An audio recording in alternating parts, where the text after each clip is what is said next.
Connaître Dieu. Voilà une expression qui peut vouloir dire bien des choses différentes. S'agit-il d'avoir une relation personnelle avec lui? Ou bien d'assister à ses œuvres puissantes? Ou encore de comprendre certains faits qui le concernent et que le Saint-Esprit a révélés? La plupart d'entre nous considérons qu'il est important d'avoir une relation personnelle avec Dieu, tout comme il est important aussi d'observer ce que Dieu fait dans le monde. Malheureusement, beaucoup d'entre nous n'attachons pas autant d'importance au fait d'apprendre à connaître un maximum de choses sur Dieu. Et ce n'est pas surprenant. Cette branche de la théologie systématique, que l'on appelle traditionnellement la doctrine de Dieu ou la théologie au sens strict, est tellement compliquée qu'elle demande beaucoup d'efforts intellectuels.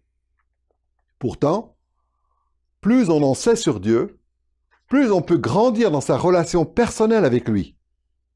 Et plus on en sait sur Dieu, plus on est sensible à la manière dont il agit dans le monde. Il nous faut donc apprendre un maximum de choses sur Dieu, car en faisant cela, c'est notre foi chrétienne qui sera fortifiée à tous égards. Ceci est la première leçon de notre série « Nous croyons en Dieu », qui est consacrée à la théologie au sens strict, c'est-à-dire à l'étude de Dieu lui-même. Nous avons donné comme titre à cette leçon « Ce que l'on sait sur Dieu ».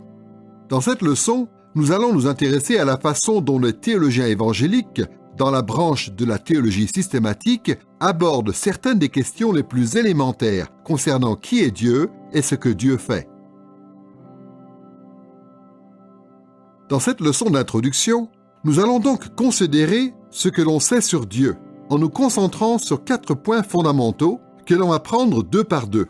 D'abord, il y a la révélation de Dieu et les mystères de Dieu, c'est-à-dire ce que Dieu a fait connaître à son sujet et ce qu'il n'a pas fait connaître.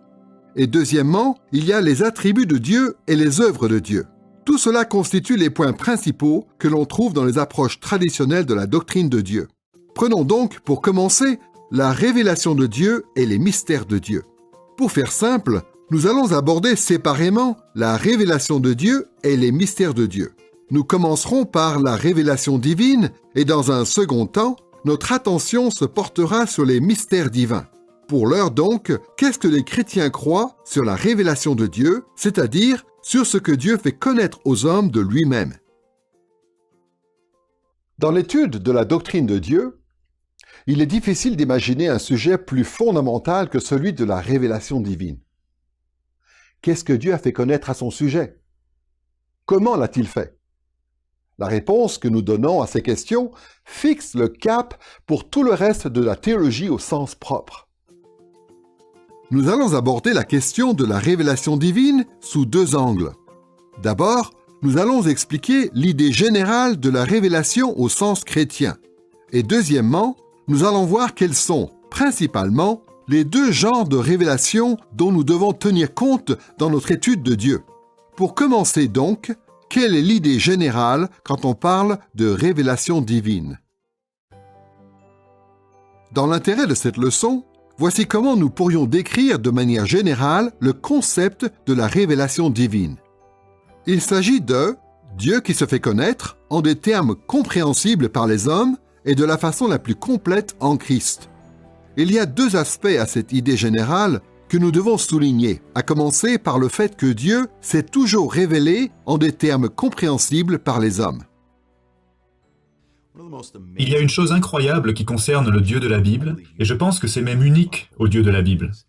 C'est que Dieu maintient tous ses attributs incommunicables, ou ses attributs infinis, comme sa souveraineté, son éternité, son infinité, tout en ayant une relation avec des créatures qui sont assujetties au temps, qui sont limitées et qui existent dans l'histoire. Apparemment, ce grand « Je suis » est capable de pénétrer le temps et l'espace et l'histoire des hommes et d'entrer en relation avec ces créatures et de communiquer avec elles à leur niveau. Ça ne veut pas dire qu'il sacrifie une quelconque partie de sa nature omnisciente, infinie, éternelle, mais il communique avec ces créatures de façon à être compris par elles, exactement comme nous le ferions avec un petit enfant. Il leur parle à leur niveau. Je pourrais entrer dans ma cuisine et voir qu'il y a de la farine de partout et dire à mon enfant « Dis donc, mon chéri, est-ce qu'il y a eu un accident avec la farine? Et bien sûr, je sais déjà très bien qu'il y a eu un accident avec la farine, mais je suis tout simplement en train de communiquer avec mon enfant à son niveau. Et c'est ce que Dieu fait pour nous dans sa grâce. C'est cette merveilleuse condescendance de Dieu, au sens positif, qui le conduit à avoir une relation avec nous, et qui peut donner l'impression qu'il compromet certains de ses attributs infinis. Mais ce n'est jamais le cas. Dieu communique tout simplement à notre niveau, parce qu'il nous aime à ce point. Nous savons tous très bien qu'on ne peut pas étudier Dieu comme on étudierait n'importe quel autre sujet. Il est impossible de mesurer la taille ou le poids de Dieu ou de le mettre dans un tube à essai pour l'examiner. Bien au contraire, Dieu est tellement transcendant, il nous dépasse tellement qu'il nous serait complètement inconnu s'il n'y avait pas eu ce fait unique, à savoir que le Saint-Esprit l'a fait connaître en des termes compréhensibles par les hommes. En théologie systématique, on parle souvent de révélation à caractère anthropomorphique. Autrement dit, Dieu s'est fait connaître sous des formes humaines ou dans des façons que les êtres humains peuvent comprendre. On peut distinguer au moins 4 types de révélations à caractère anthropomorphique dans les Écritures. Au sens le plus strict de cette expression, on voit que dans les Écritures, les caractéristiques de Dieu sont souvent comparées à des caractéristiques humaines. Il y a d'innombrables passages bibliques qui parlent de Dieu comme ayant des yeux, des oreilles, des narines, des bras, des mains, des jambes et des pieds. Il est question de Dieu qui raisonne, qui pose des questions, qui consulte des gens, qui ressent des émotions et qui réfléchit. Il décide d'agir, puis il semble faire marche arrière, à l'image de ce que nous faisons nous-mêmes bien souvent. Mais dans l'ensemble, les Écritures nous font clairement comprendre que nous devons considérer de tels anthropomorphismes comme des métaphores, c'est-à-dire comme une manière de comparer Dieu aux êtres humains. Dieu n'a pas des yeux au sens physique, ni des mains, contrairement aux hommes. Il est clair néanmoins que Dieu voit et qu'il accomplit des choses tout le temps. Dans un sens un peu moins strict, les Écritures présentent aussi Dieu de manière anthropomorphique par des termes relatifs aux structures sociales humaines. Par exemple, la Bible décrit souvent Dieu comme étant le roi suprême de toute la création. Il est assis sur son trône dans le ciel, il tient conseil, on lui rend des comptes, il fait des annonces, il envoie des messagers, il reçoit des hommages, à la manière des empereurs humains à l'époque où ces textes ont été écrits. Dans ce même registre, la Bible présente aussi Dieu comme étant le grand guerrier royal d'Israël, le grand législateur et juge suprême, celui qui établit l'alliance et celui qui garde l'alliance. Il est le berger royal et l'époux et le père de son peuple. Encore une fois, ce type de révélation concernant Dieu nous montre qu'il est semblable aux hommes à certains égards. Il exerce son règne d'une manière qui ressemble au règne des rois humains de l'Antiquité. Dans un sens plus large encore, on peut dire que les apparitions visibles de Dieu dans l'histoire ont aussi un caractère anthropomorphique. La Bible nous rapporte un certain nombre d'occasions où Dieu s'est manifesté de manière visible dans le monde, ce que l'on appelle souvent des théophanies. Dans les théophanies les plus spectaculaires, Dieu est associé à des éléments physiques tels que la fumée et le feu. Parfois, sa gloire céleste se manifeste sous la forme d'une nuée. En même temps, des passages comme Colossiens chapitre 1 verset 15 et 1 Timothée chapitre 1 verset 17 affirment que Dieu lui-même est invisible. Cela veut dire que ces apparitions visibles de Dieu ont, elles aussi, un caractère anthropomorphique, puisqu'elles ne présentent pas Dieu tel qu'il se connaît lui-même. Elles présentent plutôt Dieu d'une manière qui peut être perçue par les hommes malgré leurs capacités limitées. Enfin, au sens le plus large, on peut voir que les Écritures révèlent Dieu par l'emploi de termes humains, même quand ces termes font référence aux qualités abstraites de Dieu. La Bible dit que Dieu est juste, saint, puissant, et ainsi de suite. Mais les auteurs de la Bible expliquent le sens de ces caractéristiques abstraites en employant un langage humain de façon à ce que nous puissions les comprendre. On peut donc dire que d'une façon ou d'une autre, toute révélation divine est de caractère anthropomorphique. Dieu a révélé des vérités sur lui-même aux êtres humains, mais toujours d'une façon adaptée à nos limites. Gardons à l'esprit le fait que le Saint-Esprit a toujours révélé Dieu en des termes compréhensibles par les hommes. Et maintenant, considérons le deuxième aspect essentiel de cette révélation. c'est que Dieu s'est fait connaître de la façon la plus complète en Christ. On peut dire avec certitude qu'il n'y a rien de plus central à la foi chrétienne que le Christ lui-même.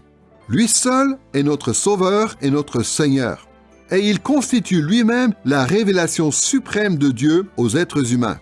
En tant que disciples de Jésus, nous reconnaissons, bien sûr, que Dieu s'est fait connaître de beaucoup de façons différentes au fil de l'histoire biblique. Mais des passages comme Colossiens chapitre 1 verset 15 nous font comprendre que Jésus est la révélation ultime de Dieu, en des termes compréhensibles par les hommes. Jésus est le Fils éternel de Dieu, incarné. Il est l'image humaine parfaite de Dieu, son représentant idéal. C'est pourquoi tout ce que nous croyons sur Dieu doit s'accorder avec la révélation suprême de Dieu qui est Jésus, et donc avec les enseignements de Jésus, et avec le sens de sa vie, de sa mort, de sa résurrection, de son ascension et de son futur retour glorieux. Nous avons donc parlé de l'idée générale de la révélation divine au sens chrétien. Maintenant, nous allons approfondir la question en considérant les deux genres de révélation que Dieu nous a donnés. Comme on l'a dit, Jésus est la révélation suprême de Dieu. Mais dans le Nouveau Testament, Jésus a aussi clairement fait comprendre qu'il n'était pas la seule révélation de Dieu. Il a affirmé au contraire que Dieu se révélait de plusieurs façons différentes. Tout d'abord, il nous est impossible de connaître Dieu à moins qu'il se fasse lui-même connaître à nous. Et c'est ce qu'il fait de plusieurs manières différentes. Tout simplement par le moyen de la création et de toutes les merveilles que nous observons autour de nous, mais aussi par le moyen des relations que nous avons avec d'autres personnes qui nous transmettent ce qu'ils ont eux-mêmes appris sur Dieu. Nous recevons cette révélation de la part de Dieu, sur beaucoup de plans différents. Pour les chrétiens, bien sûr, le plus important, c'est que Dieu se fait connaître à nous par le moyen de sa sainte parole. Donc nous observons le monde qui nous entoure et nous voyons Dieu qui se révèle à nous. Nous pouvons percevoir qu'il existe et ensuite, il nous parle de lui-même à travers ses disciples au fil de l'histoire et à travers sa sainte parole. En théologie systématique, on distingue habituellement deux genres de révélations qui sont des genres de révélations que Jésus lui-même reconnaît dans son enseignement. En premier, il y a ce qu'on appelle la révélation générale ou naturelle. Pour le dire simplement, la révélation générale désigne l'idée biblique selon laquelle Dieu s'est révélé aux hommes à travers l'expérience qu'ils font de la création. Conformément à tout un ensemble de passages de l'Ancien Testament, comme le psaume 19 par exemple, Jésus lui-même a souvent tiré des leçons théologiques de la révélation générale. Il a souvent utilisé la nature et des activités humaines ordinaires comme l'agriculture ou la pêche pour enseigner des choses sur Dieu. Jésus a souvent invité ses disciples à examiner ce qu'il y avait en eux et autour d'eux, dans le but de discerner certaines réalités qui concernaient Dieu, et cela à partir de leur propre expérience de la vie. On peut voir quelque chose de semblable dans des passages comme Actes chapitre 14 verset 17 ou chapitre 17 verset 28, où l'apôtre Paul suit l'exemple de Jésus et en appelle à la révélation générale. En l'occurrence, Paul attire l'attention des non-juifs sur ce qu'ils savent sur Dieu, à partir de leur observation de la nature et à partir de la poésie grecque. Dans la Bible, l'explication la plus complète de la notion de révélation générale se trouve dans Romains chapitre 1 et 2. Ces deux chapitres mettent en lumière des dimensions positives et des dimensions négatives de cette révélation qui sont importantes pour notre étude de la doctrine de Dieu.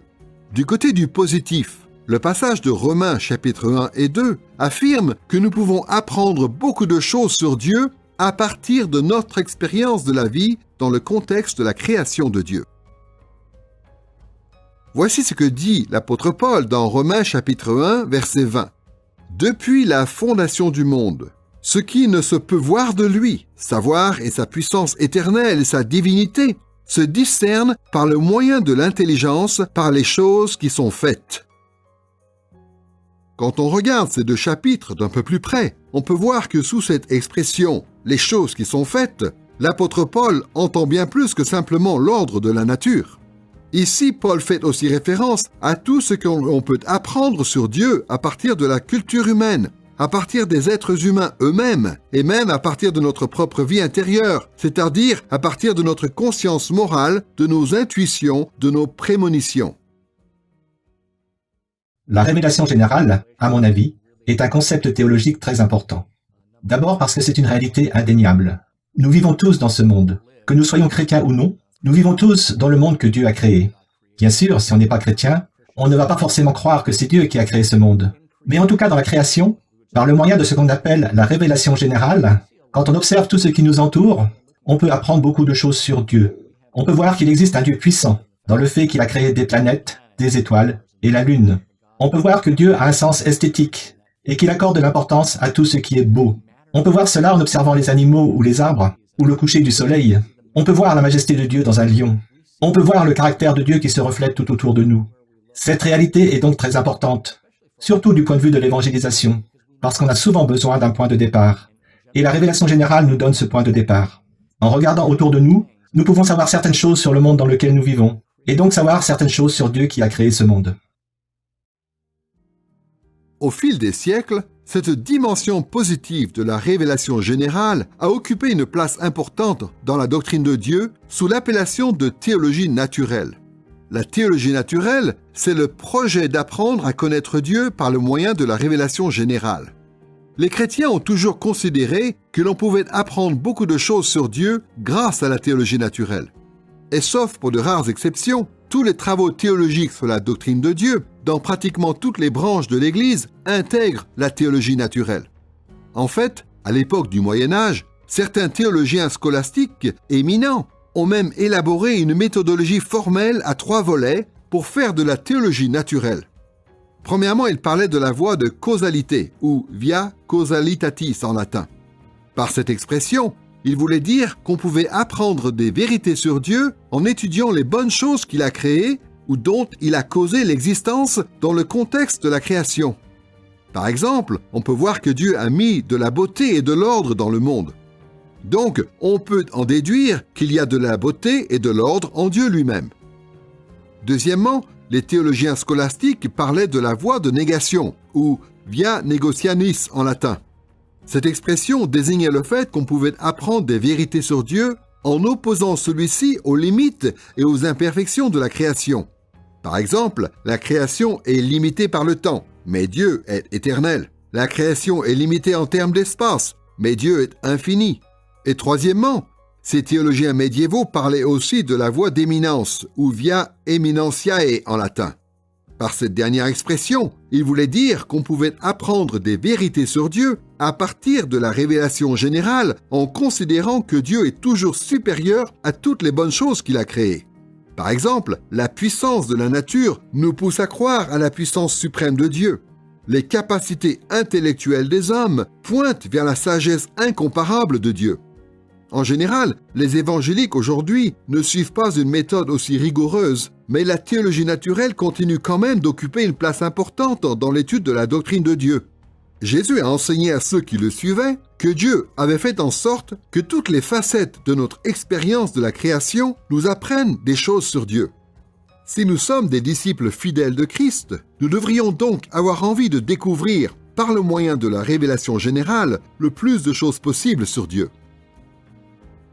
Ces dimensions positives de la révélation générale et de la théologie naturelle sont donc importantes pour l'étude de la doctrine de Dieu. Mais nous devons aussi prendre en compte quelques dimensions négatives tout aussi importantes qui nous sont présentées dans les 2 premiers chapitres de l'Épître aux Romains.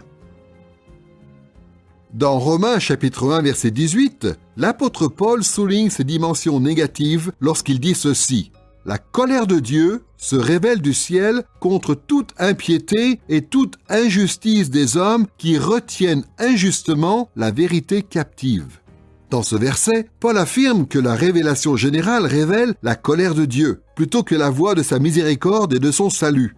Et cela est vrai, car le plus souvent, les gens qui vivent dans le péché retiennent la vérité captive, c'est-à-dire la vérité de la révélation générale, et ils le font injustement, c'est-à-dire par leur propre injustice.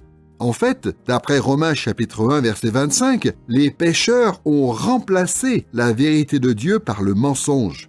Jésus lui-même, à de maintes reprises, a indiqué que les êtres humains qui sont pécheurs, bien souvent, ne tirent pas les enseignements qu'ils devraient sur Dieu à partir de leur expérience de la vie. Jésus et Paul nous font comprendre tous les deux que les êtres humains sont enclins à se mentir à eux-mêmes et à mentir aux autres concernant ce que la création nous révèle de Dieu. Il faut être prudent par rapport à ce qu'on peut savoir sur Dieu grâce à la théologie naturelle. En revanche, on peut s'appuyer sans problème sur des affirmations comme celle de Romains 1, verset 20, qui parle de la majesté et de la puissance de Dieu. Je pense qu'il y a là des choses qu'on peut apprendre pour sûr au sujet de Dieu. Mais je pense qu'il faut tout de suite préciser que nous avons désespérément besoin d'une révélation spéciale pour pouvoir avoir la bonne perspective. Nous avons besoin d'une révélation spéciale qui puisse surveiller en quelque sorte notre raisonnement humain qui a tendance à être autonome ou plutôt, devrais-je dire, indépendant. Parce qu'il y a dans le monde créé certaines choses dont l'observation et la compréhension peuvent être problématiques. La réalité du Seigneur Jésus-Christ est une révélation spéciale qui nous fait connaître de façon exacte qui est Dieu. Nous avons donc vraiment besoin de consulter la parole de Dieu pour que notre raisonnement ne nous égare pas.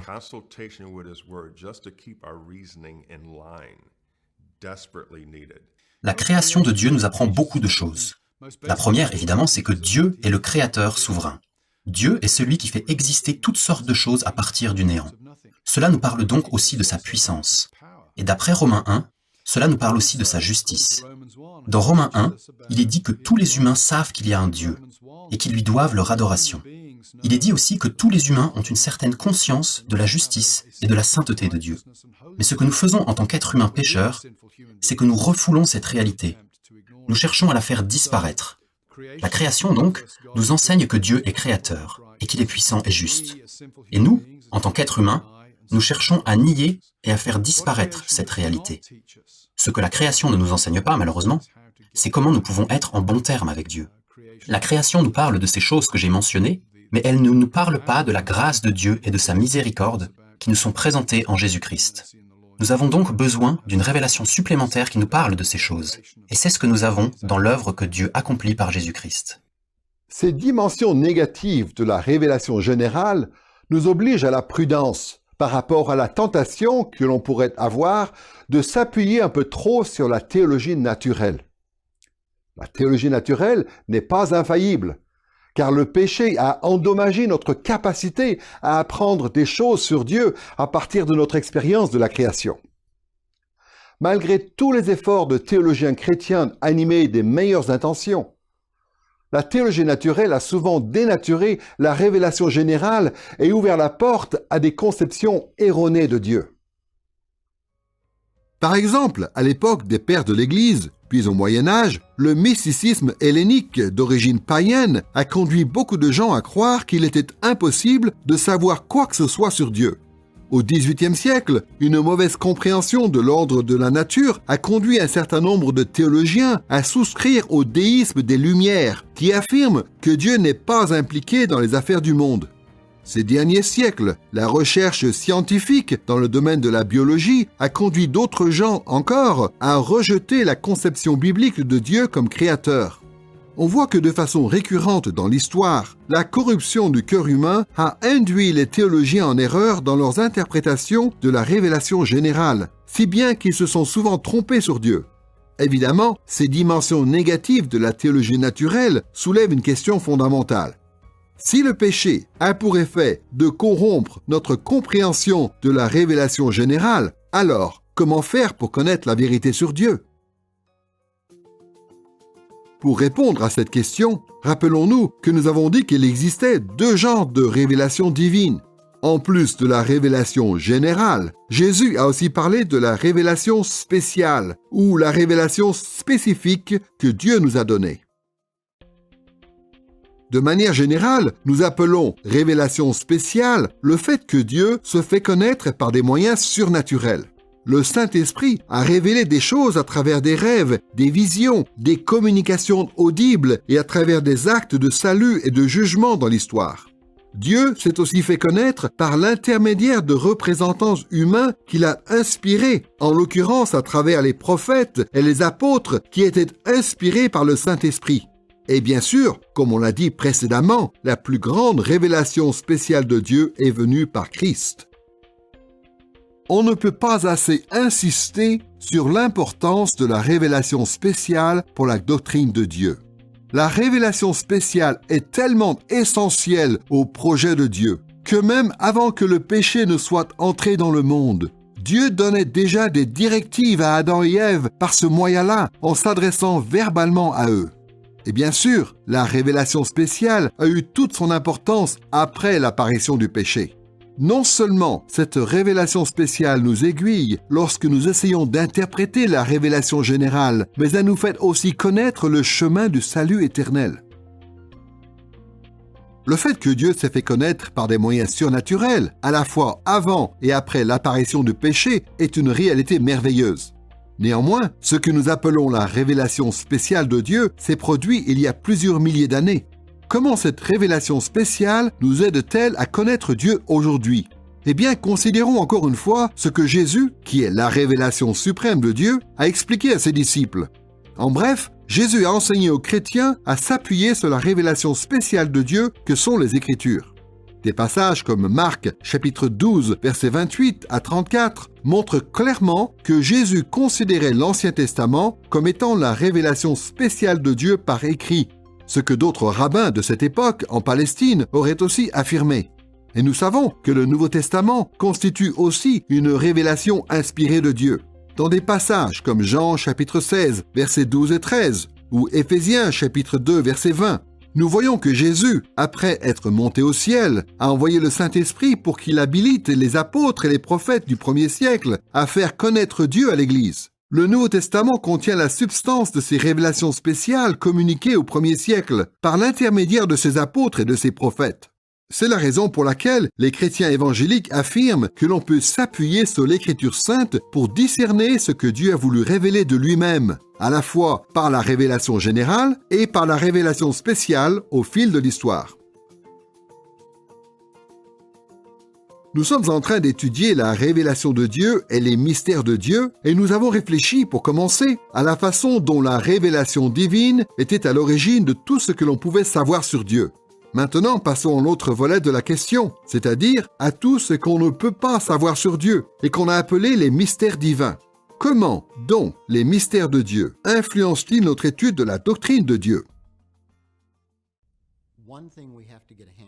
Il y a une chose que nous avons besoin de comprendre, mais qui n'est pas facile à comprendre, c'est qui est Dieu vraiment.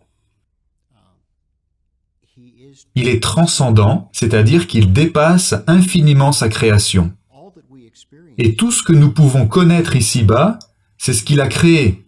Et donc on ne peut pas connaître Dieu lui-même, à moins qu'il se révèle lui-même, à moins qu'il pénètre dans sa création d'une façon ou d'une autre. Et en effet, il nous parle, il se révèle à nous, et il a fait cela de façon suprême par son Fils Jésus. Mais Dieu nous est mystérieux, et en fait, comme Dieu nous permet d'exister ici-bas et qu'il est un Dieu invisible, eh bien la seule façon pour nous de connaître le royaume de Dieu, de connaître son règne, c'est qu'il nous révèle lui-même ces choses. Comme on a pu le voir, Dieu a franchi la distance infinie qui existait entre lui et l'humanité. Il a fait en sorte que nous puissions savoir des choses sur lui grâce à la révélation générale et grâce à la révélation spéciale. Mais en même temps, notre connaissance de Dieu est profondément conditionnée par les mystères de Dieu. Il y a beaucoup de choses concernant Dieu que Dieu n'a pas révélées. Cette notion de mystère divin est si importante pour l'étude de la doctrine de Dieu que nous allons la développer en deux étapes. D'abord, nous allons expliquer quelle est l'idée générale derrière cette notion, puis nous allons considérer les différents genres de mystères auxquels nous sommes confrontés dans l'étude de Dieu. Quelle est donc l'idée générale? Dans l'Écriture, le terme « mystère » peut avoir des sens différents. Pour ce qui concerne cette leçon, nous allons définir les mystères divins comme étant les innombrables vérités cachées concernant Dieu qui limitent notre compréhension de Dieu. Nous allons souligner deux éléments de cette définition. D'abord, le fait que les mystères divins, ce sont les innombrables vérités cachées concernant Dieu. Dans Romains chapitre 11, verset 33, l'apôtre Paul nous fait comprendre que nous devons toujours reconnaître qu'il existe ces mystères divins. Il dit ceci: « Ô profondeur de la richesse, de la sagesse et de la connaissance de Dieu, que ses jugements sont insondables et ses voies incompréhensibles. » Dans les chapitres qui précèdent ce verset, l'apôtre Paul a établi beaucoup de choses concernant Dieu sur la base de la révélation générale et aussi de la révélation spéciale. Mais ici, Paul insiste sur la profondeur de la sagesse et de la connaissance de Dieu. Et il confesse que les jugements de Dieu sont insondables et que ses voies sont incompréhensibles. Même si Paul était capable de comprendre beaucoup de choses sur Dieu grâce à la révélation de Dieu, il se retrouvait quand même face à de nombreux mystères, c'est-à-dire à de nombreuses choses que l'Esprit de Dieu n'avait pas révélées. Dieu est mystérieux, parce qu'il dépasse toute compréhension ou toute connaissance que nous pourrions avoir de lui. Parfois, il agit sans nous consulter. En fait, il agit toujours sans nous consulter. Mais parfois, la façon dont il agit nous est difficile à discerner. Dieu est aussi incompréhensible dans le sens où personne ne peut avoir une connaissance complète de Dieu. Il y a forcément une part de mystère, puisqu'il est Dieu et non une créature. Mais en fin de compte, la part mystérieuse de Dieu ne pose en aucun cas un problème pour nous. Le mystère de Dieu ne signifie pas que Dieu est inaccessible. Ça ne veut pas dire qu'il ne nous aime pas, ou que nous ne pouvons pas recevoir son amour. Pas du tout. En fait, si Dieu n'était pas mystérieux, il ne serait tout simplement pas Dieu. Pourquoi voudrions-nous d'un Dieu qui ne serait pas mystérieux? Nous le connaissons, peut-être pas en entier, mais nous le connaissons en vérité. Nous ne le comprenons pas de manière exhaustive, mais nous le connaissons suffisamment pour pouvoir dire que nous connaissons Dieu et pas juste un vague principe philosophique.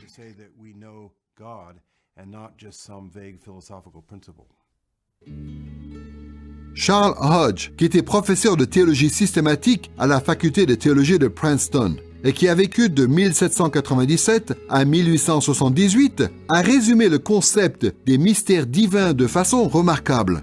Dans le premier volume de sa théologie systématique, première partie, chapitre 4, il écrit ceci: « Il y a en Dieu infiniment plus que nous ne pourrions jamais concevoir, et ce que nous savons de lui, nous le savons imparfaitement. » Hodge fait deux remarques qui sont très importantes ici. D'abord, il dit qu'en ce qui concerne les vérités de Dieu, il y a en lui infiniment plus que nous ne pourrions jamais concevoir. C'est-à-dire qu'il n'y a pas juste une poignée de mystères divins, ni même beaucoup de mystères divins. En fait, puisque Dieu lui-même est infini, il y a infiniment plus de mystères divins que nous ne pouvons l'imaginer. Hodge ajoute que ces mystères divins conditionnent tellement notre compréhension que même ce que nous savons de Dieu, nous le savons imparfaitement. Autrement dit, il n'y a pas une seule chose concernant Dieu que nous pouvons comprendre pleinement ou parfaitement. Parfois, quand on entend quelqu'un dire que Dieu est incompréhensible, on a tendance à réagir négativement. Comment ça? Tu veux dire que je ne peux pas le connaître? Que je ne peux pas m'approcher de lui? Et bien sûr, la Bible est le moyen par lequel Dieu se fait connaître. Il s'est révélé de façon à ce que nous puissions le connaître personnellement et savoir des choses sur lui. Mais si on y réfléchit un peu, si vraiment Dieu est le Dieu infini, alors il est impossible que ma pauvre petite intelligence, ou même l'intelligence des plus grands théologiens qui ont jamais existé, puisse comprendre Dieu dans sa plénitude. Par définition, si je pouvais le comprendre, je serais aussi grand que lui. Il est important de se rendre compte de cela. Car notre Dieu n'est pas un petit Dieu. Il n'est pas si petit qu'il peut tenir dans mon intelligence ou dans un livre. Nous pouvons être reconnaissants qu'il se soit suffisamment révélé à nous et qu'il est pourvu à notre salut et pour le fait que nous pouvons le connaître un minimum et que nous pouvons être en communion avec lui et marcher avec lui et savoir des choses sur lui, même si ce n'est pas exhaustif. Non seulement nous devons reconnaître que les mystères divins sont innombrables, mais nous devons aussi noter autre chose concernant ces mystères divins, c'est qu'ils limitent notre compréhension dans notre étude de Dieu. Les mystères divins imposent des limites à notre connaissance de Dieu, et cela de bien de manières différentes. Nous allons en mentionner deux principales. D'une part, nous avons des informations limitées sur Dieu. Bien que Dieu nous ait révélé clairement ce qui concerne le salut et la vie en Christ, la réalité, c'est que nous ne comprenons que peu de choses sur Dieu lui-même. Dans 1 Corinthiens chapitre 13 verset 12, il est dit que la vérité concernant Dieu, nous la voyons au moyen d'un miroir d'une manière confuse. Par conséquent, lorsque nous étudions la doctrine de Dieu, il y a toutes sortes de questions qui sont soulevées auxquelles il est impossible de répondre de manière satisfaisante. Par exemple, pourquoi Dieu permet-il au mal d'exister? Comment discerner ce que Dieu est en train de faire quand on observe l'actualité? Il y a beaucoup de théologiens, surtout ceux qui sont entourés de personnes sceptiques, qui basculent dans la spéculation parce qu'ils n'arrivent pas à admettre que nous n'avons pas toutes les réponses. Mais la réalité des mystères divins devrait souvent nous inciter à dire « je ne sais pas ». Dans le domaine de la doctrine de Dieu, s'il y a quelque chose que Dieu ne nous a pas fait connaître, alors c'est quelque chose que nous ne pouvons pas connaître. C'est aussi simple